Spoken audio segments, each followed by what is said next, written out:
തമിഴ്നാട്ടിൽ കള്ളന്മാരുടെ ഒരു ഗ്രാമമുണ്ട്, തിരുട്ട് ഗ്രാമം. അവിടെയുള്ള മിക്ക ആളുകളും കള്ളന്മാരാണ്. തിരുട്ട് ഗ്രാമത്തിൽ നിന്ന് ഒരു സംഘം കള്ളന്മാർ കേരളത്തിലെത്തിയിട്ട് ആഴ്ചകളായി. കാര്യം പറയാം. മറ്റൊരു സംഘം പുറപ്പെട്ടിട്ടുണ്ട്. കുറുവ സംഘം എന്നാണ് ആ സംഘത്തിന് പേര്. കള്ളന്മാരുടെ കൂട്ടമാണ്. അവർ ചെയ്യുന്നത് വീടിന് പുറത്തെത്തി ശബ്ദങ്ങൾ ഉണ്ടാക്കും. വീട്ടിന് പുറത്തെ ടാപ്പ് തുറന്നു വയ്ക്കും.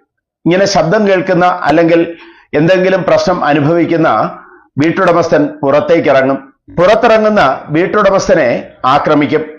എന്നിട്ട് വീട്ടിലുള്ള സാധനങ്ങൾ കവരും. കൊല്ലാൻ പോലും മടിക്കാറില്ല. അവരും കേരളത്തിലേക്ക് തിരിച്ചിട്ടുണ്ട്. എന്തിനെന്നല്ലേ, അനുഗ്രഹം മേടിക്കാനാണ്. അമ്പലക്കള്ളന്മാരിൽ നിന്ന്, അമ്പല കൊള്ളക്കാരന്മാരിൽ നിന്ന് വെറ്റിലയും അടയ്ക്കയും വെച്ച് ദക്ഷിണ മേടിക്കാൻ. നമ്മുടെ കഥകളിലെ പഴയ കള്ളന്മാരുണ്ടല്ലോ, കായംകുളം കൊച്ചുണ്ണിയും വെള്ളയാണി പരമവും ഇത്തിക്കര പക്കിയുമൊക്കെ.